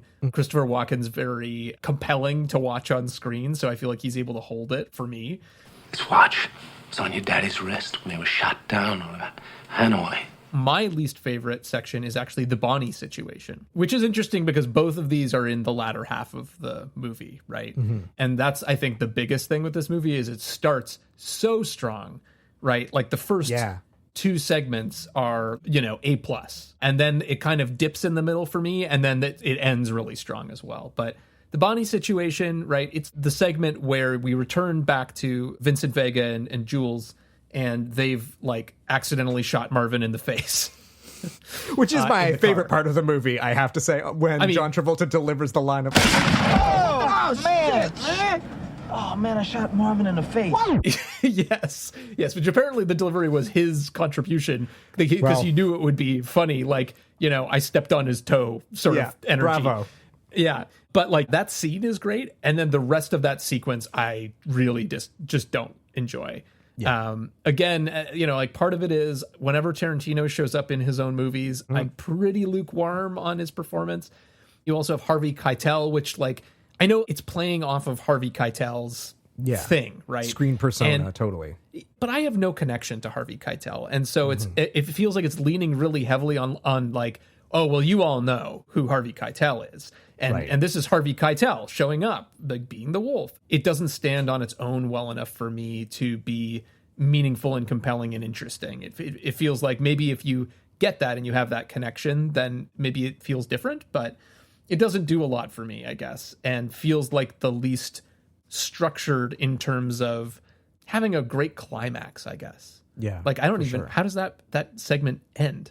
They finish cleaning the car and then Keitel drives away and they have to drive to the impound lot. Scrapyard or whatever. Yeah. And then Keitel like drives away and I think that's like, it's just, it doesn't sound, it's just not as exciting. I mean, at least like the Gold Watch has a really good climax like that. Yeah. Once they roll into that weapons shop, I'm like, you know, glued to the screen and really watching what's happening. You alluded to, like, that's the scene that they parody in The Simpsons. I think it's one of those classic things of, like, I think The Simpsons did a better job. They condensed it to, like, the nugget of what works. I think the button on the Simpsons scene where Milhouse is the one who saves the day is just way funnier of an ending. So, not that Pulp Fiction is aiming for a funny ending, but... Yeah, well, it's perfect. I mean, like, I can't remember if I said this already on an episode this season, but it's a great example where once you've seen the movie... The parody has even more humor to it because in the movie, when the doorbell rings, it's Zed who's coming in, who is this scary rapist. And then when the doorbell rings in The Simpsons, it's the Kirk Van Houtens. Yeah, exactly. Right. And so I love the way that they play with that. And anyway, I don't know if I agree that The Simpsons did this one better. I think they're both great and just different. But it's really the first chunk of that Gold Watch section that doesn't really do a lot for me. Do you have a favorite segment, Adam? I'm surprised at how much I also enjoyed Vincent Vega and Marcellus Wallace's wife, that segment, because it's kind of the thing that, to Tarantino's credit, in the wrong hands would not work, but he does such a great job with it that it does work.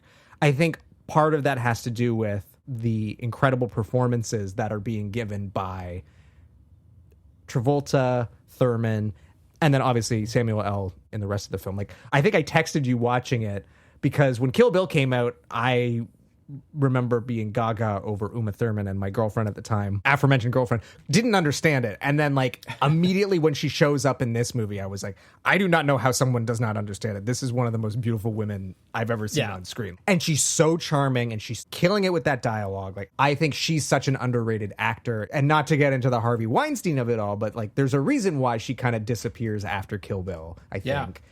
But I think she's one of those actors that really should have had a much better career than she did because she's so talented. Yeah, for sure. And doing a lot with a little as well. Like, it's not like Mia Wallace is a super deep character, but it really is carried through her performance, right? Yeah. She's just oozing cool. Much like, weirdly, John Travolta is also oozing cool in this movie. Well, and Samuel L. Jackson, not surprisingly, oozing cool. I mean, that's a cool motherfucker, but I'm not sure I would have described John Travolta as cool prior to this. I mean, again, because like for me, the point of reference for John Travolta is not Saturday Night Fever, because I wasn't allowed to see that movie because it was an R-rated movie, but Grease. Grease Lightning! Grease Lightning! Which, like, right, sure. You know, my wife cites John Travolta as her first celebrity crush, but like when you watch Grease as a 15-year-old boy, you're like, this guy's a loser. Like he's like a joke. Like he's not cool. He's a parody of, or a pastiche of like 50s cool. But like you're like, no, he's not cool at all. Like this guy sucks. Don't make me laugh. Ha ha ha. Yeah. So this movie, I think, is quite rightly, like playing with the then perception of Travolta. Right. Well, totally. I mean, just case in point, 2 weeks before this movie comes out in theaters, the Simpsons episode Itchy and Scratchy Land airs, and they are parodying John Travolta in that episode. He's wearing his Saturday Night Fever costume, and he's tending a bar at Itchy and Scratchy Land. Hey, the bartender even looks like John Travolta. Yeah, looks like. Right, and it's supposed to be a joke about like what a crappy career he has now. And then like 2 weeks later, he's in this, and he's like 100% back and taken seriously again and doing interesting movies. Like, that's the thing. Like, he was still making money from what I gather. Like, it's not like he wasn't getting roles. It's just that he was doing like, Look Who's Talking, right? Yeah. And not Pulp Fiction, right? And so this brought him back to prestige. Yeah, this absolutely was a career renaissance. And then after this, he starts making action movies like Broken Arrow and Face Off and stuff like that. And then like the Nora Ephron movies, he does a bunch of romantic comedies type stuff. But yeah, I think this really did sort of reboot his career in a way that had this movie not come out, he may have faded into obscurity and just been like, oh, he was like a 70s heartthrob that basically never went anywhere. Or he would have ended up in Joseph and the Amazing Technicolor Dreamcoat like Donny Osmond or something like that. Because again, like this is the thing I didn't realize when I was sort of doing research as well, because I knew he had been on Broadway. Did I send this to you when we were I'm going to pull this up because John Travolta actually put out a bunch of albums in the 70s. Okay. Yeah, like he had a recording career, which I had no idea. He has an amazing voice. Or he had. I don't know if he still does. But I need to send you this because some of these album covers are just too good and too 70s. So check your messages. All right. And I'll put these in the show notes as well. But oh, wow. Wow. Can't Let You Go. He's got some serious hair. Well, in all of these. Can't Let You Go is reminiscent of that Prince album cover for his where he's like shirtless and it's very off-putting. Travolta Fever is probably my favorite though because it looks like he's doing jazzercise. He is walking. So very animatedly. But this is what I mean. Like that's probably what people are thinking of him as is sort of like maybe a washed-up has-been. This reinvigorates his career and turns him cool again. I think Get Shorty was after this, which was again very much in that same vein of like, oh, he's like a cool fixer. Right, totally. Yeah, I mean, like, for me, I do feel like the stuff with Vincent and Jules and Mia and Marcellus, like, that's the stuff that's the best in this movie. And I would go as far to make the case that this movie should have just been that. Yeah, I agree. You know, like, would this movie have been stronger if it was just those segments plus a little bit more about those characters? Like, I think that they're all the most compelling parts of this movie. Yeah, that's kind of my one thing about this movie is like anytime you have a structure like this where you have multiple stories, inevitably you're going to like some more than others and you're going to compare them to each other, right? And you can more easily go like, well, what could we lift out without making a major impact on the story, right? So yeah. Nate, the thing I want to ask you about, because I'm going to consider you sort of an expert, and you already alluded to the fact that my favorite sequence from Inglourious Bastards is maybe a generous homage, we'll call it, to the work of Sergio Leone. But can we talk about the Sergio Leone element in Pulp Fiction? Because I feel like this is where you can sort of school me, because admittedly, I have no context for Leone's work. Yeah. First of all, I think I've talked about it before. I love Sergio Leone. He was sort of my early window into this whole world of like parody in film and like trying to revisit the classics because like you've experienced them all secondhand through pop culture, like Sergio Leone everywhere. You've heard the score to The Good, the Bad, and the Ugly everywhere, right? Yeah. But like, have you actually gone back and watched it? So he's a really important filmmaker for me. I love his films. I think I've seen all of his films. And Quentin Tarantino is also a huge Sergio Leone fan. Of course, there's sort of a style thing that you can talk about. Like Inglourious Bastards has, like you said, a generous homage to, I'd say, The Good, the Bad, and the Ugly, specifically in that early sequence with Christoph Waltz coming to the homestead. But above and beyond that, I feel like they're on the same mission in some ways. Like Sergio Leone is looking at Westerns in general. Right. And he's reinterpreting them through this sort of like lens, like a magpie taking all the best bits and putting them together. And it's a little bit tongue-in-cheek, he's twisting things a little bit, but it's also very respectful too. Like, he loves these things. And I feel like Quentin Tarantino is doing very much the same thing. It's like Sergio Leone is to John Ford what Tarantino is to Martin Scorsese. Right. He's looking at crime films of like the 60s, the 70s, the 80s, and taking bits and pieces and putting them together into just the best bits, basically. Right. You could think about Indiana Jones, similar sort of project, where it's just like, what if we just took all the best bits of the serials and put them into a movie, right? Right. And this is kind of doing that. It's like, it's all style, it's all cool, and it's just taking like a lot of cliches. I mean, he even talks about this. Like, the three stories are three cliches from the crime genre of like, having to take your boss's wife out to dinner and, keep your hands off, or the prize fighter that throws the fight. Like, these are all old chestnuts that he's kind of taking all these influences from other films and pasting that all together. So I feel like they have a lot in common is the bottom line. And I think he'd probably be the first to admit that. Yeah. I mean, obviously, like, his more recent films, he's, I think, admitting to, again, homage, French for stolen, as the Simpsons writers would say, like, stealing stuff from Leone. I mean, certainly his use of Ennio Morricone's scores from Leone movies instead of writing an original score to whatever movie he's working on. Like, that's something he's been doing for a while now. Like, I'm pretty sure the entire score of The Hateful Eight is taken from a bunch of different Ennio Morricone movies, or maybe I'm mixing it up with Django. I can't remember, but certainly one of them, like, that's what he says. He's like, yeah, I literally took my soundtrack to The Good, the Bad, and the Ugly on vinyl and like just recorded that and scored the movie with it or whatever. So and like Django is a reference to another spaghetti western series, and even like Once Upon a Time in Hollywood, that title is taken from Sergio Leone's movies that he did after the Clint Eastwood movies. So he did Once Upon a Time in the West, Once Upon a Time in America, and he did Duck You Sucker, which was originally called Once Upon a Time in the Revolution, right? And so he's sort of riffing off of that whole series as well. But yeah, so anyway, I think this is the first time I've rewatched it since I've gone through all of Sergio Leone's movies, and I was just noticing it so much this time, even in little things, right? So like the action in this movie is also very much structured like a Sergio Leone Western. So, in those movies, the thing that's always parodied, right? The final battle in The Good, the Bad, and the Ugly, right? You have all these shots of like people's eyes and then their hands and their holsters and then like between their legs looking, at the other person and like all that kind of stuff. There's sort of the visual stuff that's getting parodied, but what's the pacing is really what Quentin Tarantino is paying attention to. In a lot of action movies, you have these long protracted sequences of like gunfire and running around and jumping and, fighting and punching, and like it goes on and on and on and on. And in Sergio Leone movies, you have long periods of silence and then a flurry of violence. Right. And like that is so how the action works in this movie as well. The main difference is that Sergio Leone would do it with an Ennio Morricone score and no one talking and just looks and movements.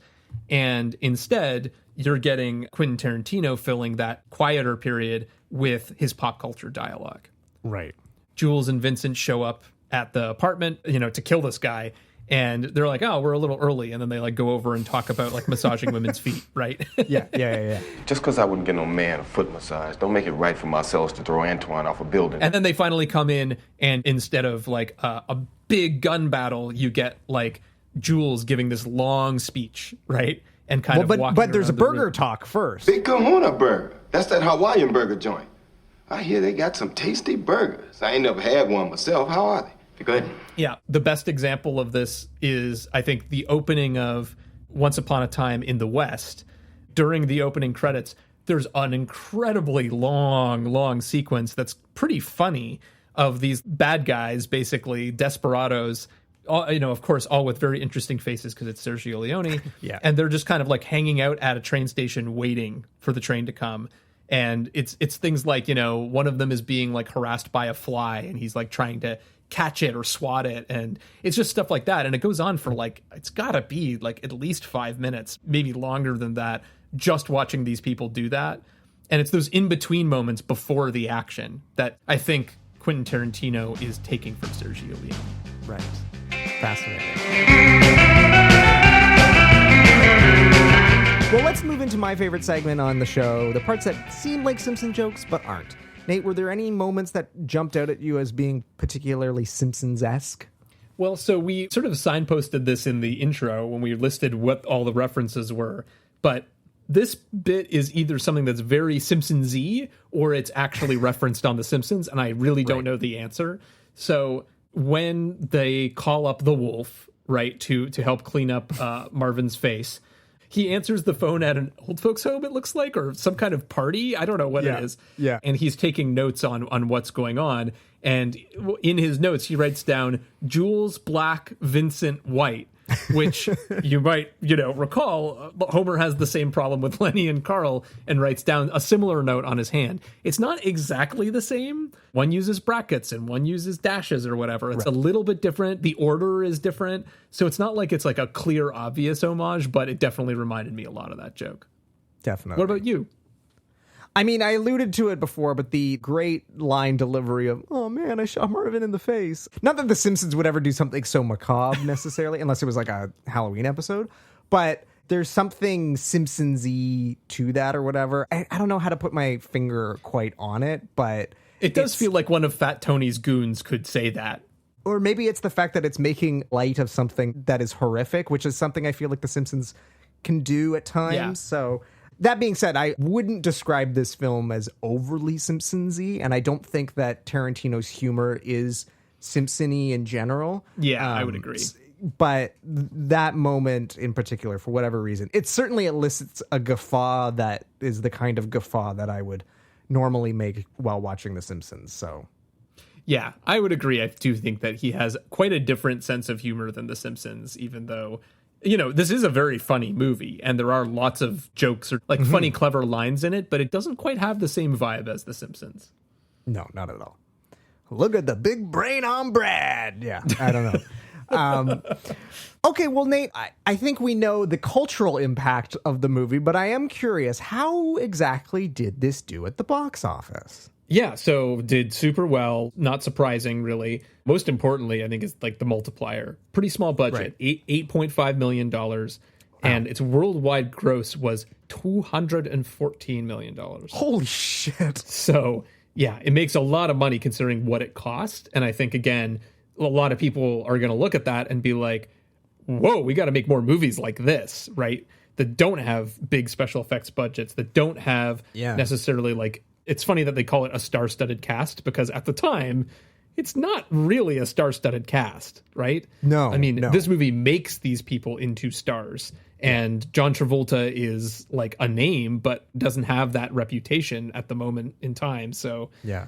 I'm curious, and you may not know the answer to this, but is that worldwide gross, like, is that taking into account re-releases and home video? Because to me, this seems like a movie that I would have assumed was a kind of like a cult movie that did really well on home video and then like reassessed, and that's why. But or did it? Was that like it was a success straight out of the gate?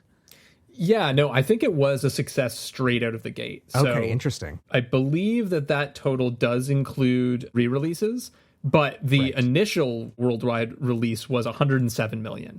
Okay, so that's nothing to scoff at. So yeah, clearly it was a hit from the get-go. But yeah, I think also had a long afterlife, on home media as well.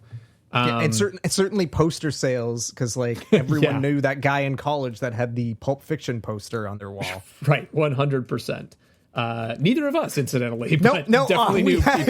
I had Woody Allen's Scoop on my wall, so Scoop. Wow, that's a deep cut. Well, it had my girl Scarlett Johansson on it, so. Right, and for sure.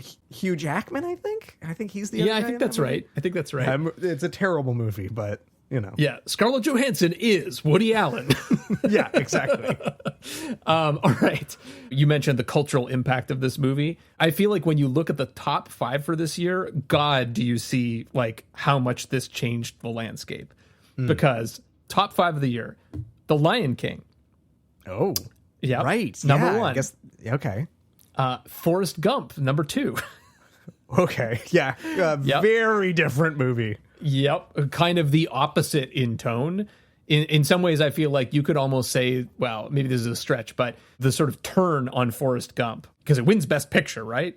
Right. But then very quickly afterwards, people are like, oh, God, Forrest Gump. I feel like this movie, Pulp Fiction, is maybe what kind of turns people against it. Like, not specifically, but the cultural impact it had and the way its sort of tone and the way it deals with culture and everything is so at odds with Forrest Gump. Well, Forrest Gump is such a boomer movie, and it's so like reflecting on like the good old days, whereas this is like a very Gen X, like, yeah, times are completely changed. And although obviously there's, you know, their whole like them going to the retro restaurant that's like set in the 50s. But like this is like we're in the 90s now, like the gritty 90s. Right. So yeah, it's like they kind of are at like two very opposite ends of the scale. Yeah, totally. Number 3, True Lies.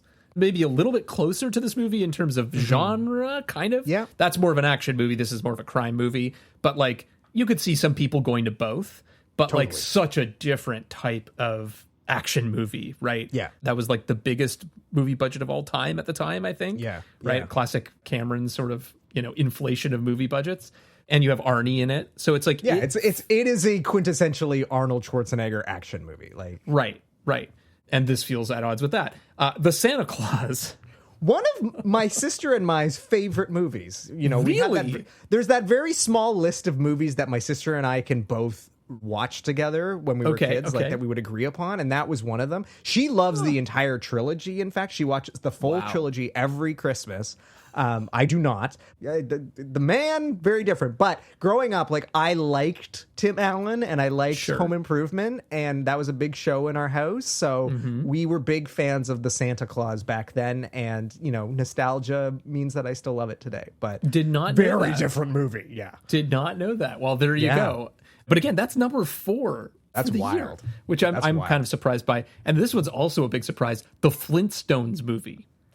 Right, with Rosie O'Donnell and John Goodman, and yeah. I didn't realize that was number 5 for the year, because I think of that movie as kind of a flop, you know? Yeah, I think of it as like the epitome of like why does this thing exist outside of like to sell McDonald's Happy Meals? Because that's what I remember most about it, was just like the marketing, and it was kind of everywhere. But yeah, like nobody thinks that movie's a good movie.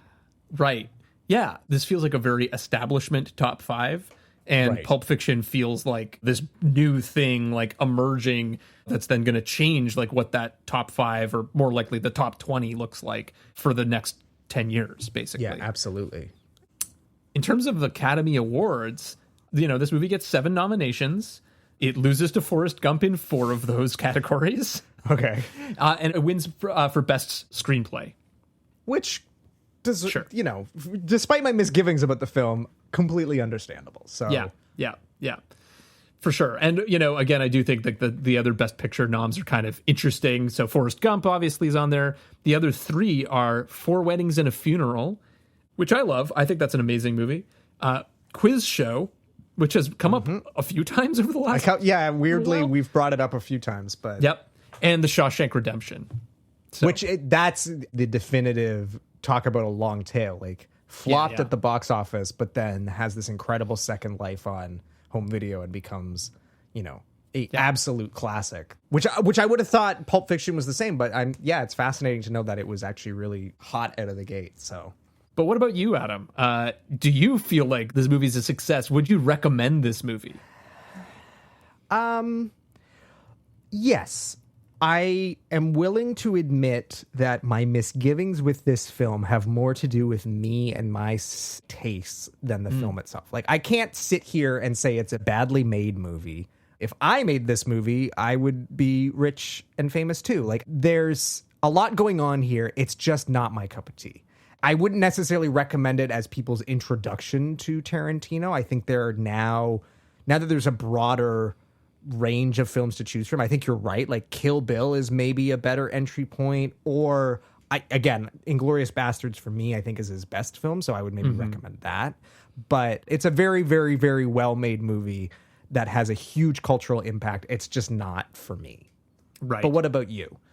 I would definitely recommend this movie. The thing is, I think it's fun. Like overall, I think it's a really fun movie, and you can get pretty deep on it. Like if you want to, you can like try to understand all the influences and like unpack the structure of it and read the script and appreciate the language and everything. But at the end of the day, it's just a fun movie, and there's a bunch of unexpected twists and turns, things you still may not have seen on film before, even though there's a million imitators of this. But I do think that it's still pretty like shocking and interesting to watch on film. So that would be my thought on it. Yeah, go for it. In terms of extra credit, what would you pair this with? Yeah, so again, going down the Sergio Leone route here, a really interesting pairing would be Once Upon a Time in the West, because the story with Once Upon a Time in the West is it literally is Sergio Leone taking all of his favorite like scenes and shots and character types and everything from all of Western history and like merging it into one story, which feels, again, like a really similar project to Pulp Fiction in a lot of ways. That's what Pulp Fiction's doing for the crime genre. So like, I think that would be a really interesting pairing to talk about the influence of Leone on Tarantino. Another one that comes to mind, which is more similar in structure, I guess, would be Magnolia. Which is a movie that I really love. It has an incredibly different tone than this movie. Yes, very different. I would not describe that movie as fun, exactly. Nope. Maybe the antithesis of fun? Right. But it's a pretty sad movie, but also pretty beautiful, I think. Really, really well made. And has that sort of same hyperlink cinema thing going on of like these multiple intertwined stories, even more stories. I think it's like 9 characters maybe or something like that you're following, and how they sort of interconnect with each other on a given, again, maybe it's just one day, something like that. But yeah, Adam, what about you? What would you recommend as a double feature with this? Yeah, that's tough because obviously this is not a film that resonates greatly with me. And I don't want to just like recommend a different Tarantino movie because that feels too obvious. I feel like Bill kind of nailed it when he said something like Lock, Stock, or Snatch, like because they to sort of see the genesis or the influence, that would be really interesting. So I'm gonna pick one. It's a movie that I really, really like, and I think you have an affinity for it too, because not many people know about this movie. But it is actually one of the few Bruce Willis movies I actually really enjoy, which is Lucky Number Slevin. Because it's do you remember that movie? Oh, yes. With Josh Hartnett. That movie. And so it's another sort of like stylish crime movie. I'm pretty sure it's directed by Paul McGuigan. Yeah, Paul McGuigan, who also did Gangster Number 1 with Paul Bettany. That was sort of his breakout movie. And then he's probably best known as the guy who directed the first couple episodes of Sherlock. So he's like, he's very much like a stylist, kind of like Tarantino or Guy Ritchie. But yeah, Lucky Number Slevin, it's a crime thriller. It's a case of mistaken identity, or is it? It's kind of got like a Hitchcock influence in that sense. Right. But it's really fun. It's got an amazing score. I absolutely like. It's one of those scores that I literally will like throw on and listen to just for fun because it's so good. But yeah, kind of underappreciated, underseen. I don't know many people who know that movie, but I rewatched it a couple years ago, admittedly on the train during my commute, because that's sort of what I would do on my train, is I'd either watch documentaries or revisit movies I hadn't seen in a while. Sure. And it held up. I really enjoyed it. It had some twists and turns that I didn't remember. It's fun. And you can see sort of like a Tarantino-esque influence on that. So yeah, that would be my suggestion. Yeah, totally. That's a good call. I forgot about that movie, but it was one of those ones that I feel like was really big in our high school friend group. Yeah. I remember weirdly. like a few other people who also really loved that movie. And yeah, it's very stylish. I mean, the cast is great.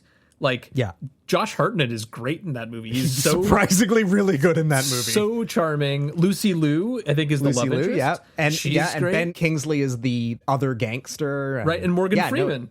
And Morgan Freeman, yeah. I mean, and like, I'm pretty sure what a cast. Exactly. And a couple of because I think they shot it in Vancouver, so there's a couple Canadians who show up. Like Colin Feore might actually be in it. I can't remember, but certainly it's certainly Peter Outerbridge from My Beloved Regenesis. He shows up as one of the like cops in that movie. So yeah, it's a lot of fun. I call it like a Friday night movie where you're like, I want something fun and entertaining, but that isn't going to hurt my brain. You don't have to think very hard. It's a popcorn movie, and sometimes it's fun to watch something like that. So yeah.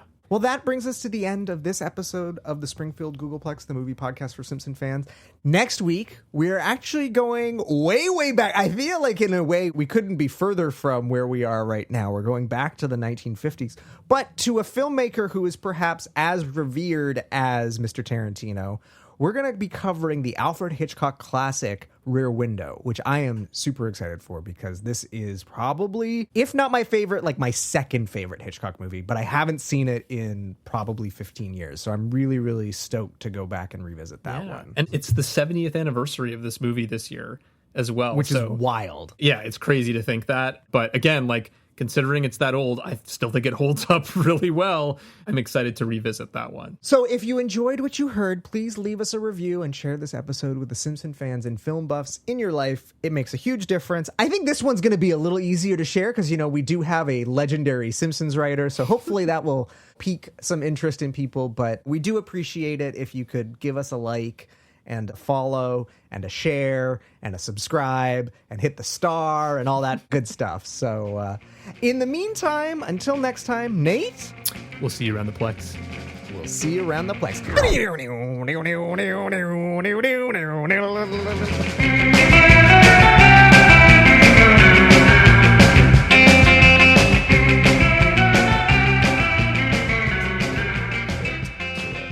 Is that a Care Bears reference?